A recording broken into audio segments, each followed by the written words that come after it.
All right, what's up, guys? My name is Zach, and today I am driving a 2013 Infiniti FX37. Up front is a 3.7-liter V6, and down below is a 7-speed automatic transmission. Now, I am super excited to be driving this here FX37 for two main reasons. First of all, I have a lot of experience with this car. This car is owned by my best friend, Alex, and I actually flew down to Georgia with him to pick up this car personally last spring. And we drove it all the way back up here to Chicago in one day, and so I got a lot of seat time in it. But the second reason is because this car is actually fairly rare. Not only was the FX37 only made for 1 year in 2013, it was the FX35 beforehand, and it changed to the QX70 after, but this is also the rear-wheel drive version, making it even more rare in its own rarity. So I'm excited to share that with you guys today. But before we get on with the rest of the video, if you are looking to help out the channel, there are some awesome links from our sponsors in the description below. There's an OBD2 Bluetooth sensor that will pair to your smartphone. There are con plates, which is a suction cup license plate mount for the front of your vehicle. And there's Cash for Cars if you're looking to sell your vehicle. Thank you to our sponsors, but let's get on with the video. Let's get back to that 3.7-liter V6 under the hood. Well, it's the same engine you would find in an Infiniti G37 or really the Nissan 370Z. It makes 325 horsepower, which is a really solid amount, especially for SUVs. You know, 2013 is a little bit before the huge SUV craze that we're currently experiencing here in 2021. 8 years ago, not every auto manufacturer had a whole lineup of SUVs. And so when this hit the streets, this was actually one of the more powerful ones. It's a very sporty SUV. And I really like that fact about it. This doesn't feel like a rebadged Nissan. I've always really liked the torque that VQ engines offer. I think they offer at least more torque than a lot of their competition, especially in the 350Z. That was always one of the main attributes I loved about that car. But I think it feels right at home here in the FX. I don't really feel the need for more power. However, at the time, you could actually find a FX50, which had a V8. They are super rare, even more rare than the 37, so if anyone has one of those, I would love to film it. And they even did a Sebastian Vettel edition over in Europe for the FX, which is really, really neat. And when I do eventually travel to Europe for reviews, that will be very high on my list. One issue I do have with the FX37's drivetrain is it is thirsty. This is a thirsty SUV. Now, Alex is averaging 18.5 miles per gallon, which isn't bad for an SUV, especially of this age, but it has a huge fuel tank and takes premium, so it's a little bit painful at the pump. Like I said, paired to it is a 7-speed automatic transmission. It shifts nice, quiet, and smooth. I don't really mind it in that respect. However, it does love to upshift, which kind of takes the sportiness out of this SUV. When you're cruising and put your foot into it, it's already up in 6th, 7th gear, so you don't feel that punch of the VQ. If you shift manually, if you plus minus yourself, you get a lot more of that torque to play around with, and of course, you get to decide that, which feels great. All right, put into sport, FX37.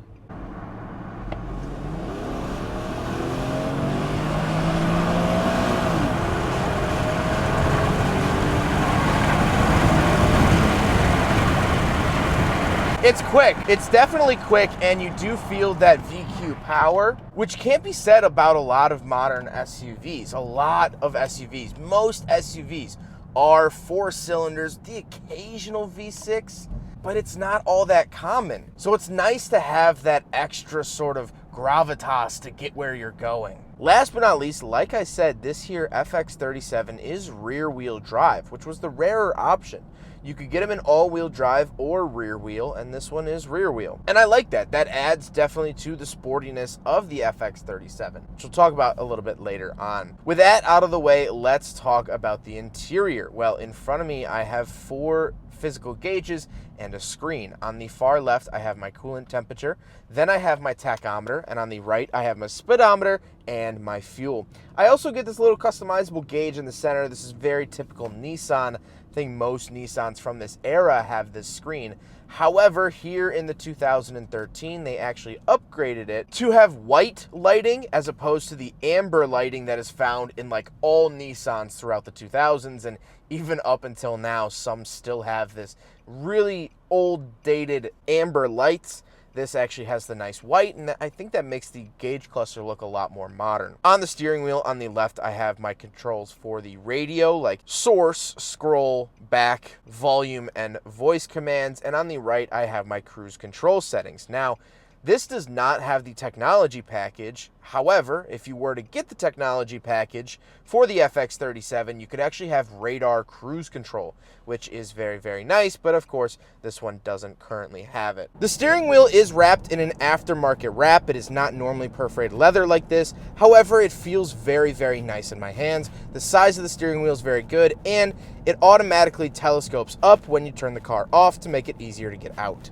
To the left of me, I have a climate control vent, and then I have my mirror switches, my power mirror controls, as well as I can fold in the power mirrors, which is nice because these mirrors are pretty flippin' huge. Then down below that, I have a insert for my key, as well as my traction control and my leveling for the headlights. I can actually level the headlights on my own. Moving on to the door, I do have two different memory seat options, and then I have my power locks and my power windows. I also get this nice wood trim. Now, I point out the wood trim because when we picked up this car in Georgia, all the wood trim was actually covered in a sort of vinyl. And when Alex first peeled it off, I thought, but it's actually really starting to grow on me. It's a maple wood accent, and I think it does really sort of classen up the interior in here. I think it actually looks really nice. Moving into the center, I do have a Bose speaker up at the top, so this does have upgraded Bose audio, which is very nice. And then I have the infotainment system. I'm not a big fan of Infiniti's stock infotainment. I think it didn't age very well. It's a little clunky to use, reminds me a lot of like playing a PlayStation 2 or some gaming console of that era. However, you can get a Apple CarPlay upgrade for a few $100s that will allow Apple CarPlay to function with the stock screen, and it does look very nice, operates very nice. And that is a very, very good upgrade. I would highly recommend if you have an FX37 or a 35 or a 50 or a QX, whatever. I also have a 360 camera, as well as we'll take a look at the backup camera. They're not very high resolution, but for 2013, having a 360 camera is a pretty big deal, especially in this kind of car at this price point for the era. I think a 360 camera is a really big win for the FX37. Below the screen is all the controls for that screen. These do feel nice. They're very tactile. I like the feeling of the scroll knob and the different individual buttons. They feel decently high quality. I don't feel like I'm gonna break them with my chubby fingers, which is always a good feeling to have in a car. Moving down the center stack, I have an analog clock. I've always pointed this out. In most Infinitis, they have an analog clock, and I really, really love that because it's just a sign of something that you don't see in base model cars. It's a reminder that this is a luxury vehicle as opposed to a base model. On the left, I have volume and scan and things like that, and on the right, I have tune. Something I do want to note is that these volume knobs and the climate control knobs are aftermarket. They have been swapped out, but I really like the look of them. Speaking of which, we have the CD player and then the climate controls. I do have dual zone, which is very nice, and auto, as well as just fan speed, where to send it. Then I have a little ashtray / cubby and a 12-volt outlet in there. And then we come to the shifter. I really like the look and feel of the shifter. It's very satisfying putting it into gear. And it is out of every other Infiniti of the same era, but I still think it's relatively attractive and presentable. That maple wood surrounds the shifter as well, which is awesome. I think it really looks great here. And for the shifter, if you want to put it into sport mode, you can plus minus by moving it over to the left.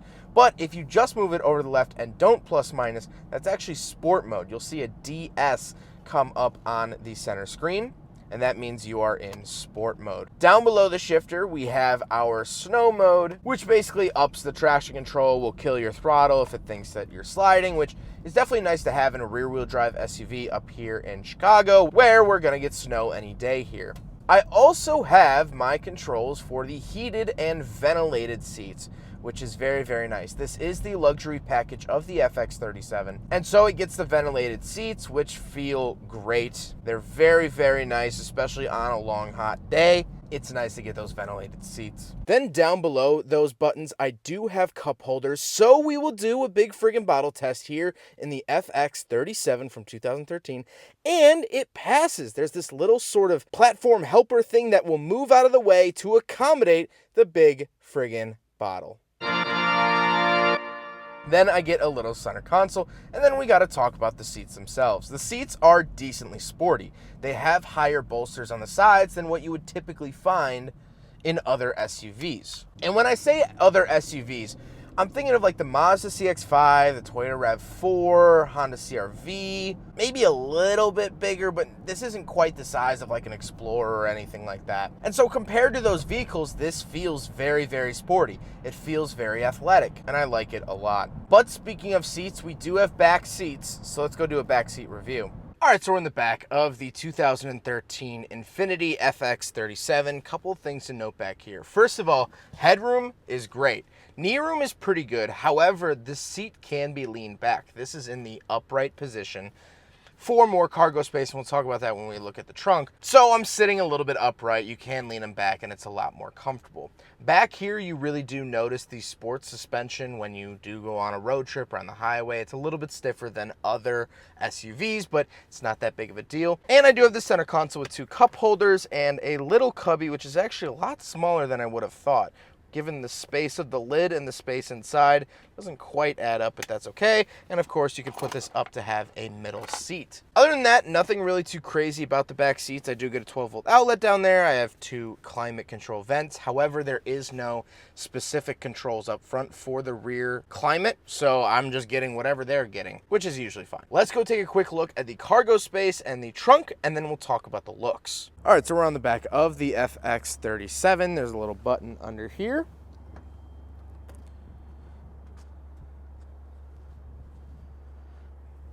And once we're in the back, we do have this nice privacy cover.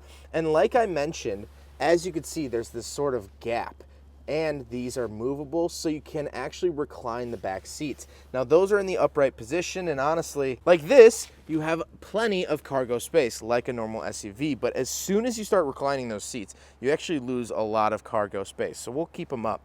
I do have this nice little light here that has been swapped out to an LED, and I get a 12-volt outlet. You guys know that I always look for that in vehicles like this, and I'm glad that it actually has that. You also get a cargo net and things like that. And I have to say, the storage space in the back is pretty decent. It's not the craziest thing in the world. It's not the biggest loading space I've ever seen in an SUV like this, but it is very adequate. And again, with those sporty attributes of the rest of the car, I think it is pretty adequate. Now we got to talk about the looks, and I am sort of torn here on the FX37. I think the back end actually looks really, really good. I love how aggressive it is. I think it looks very well shaped, and I pleasantly enjoy it.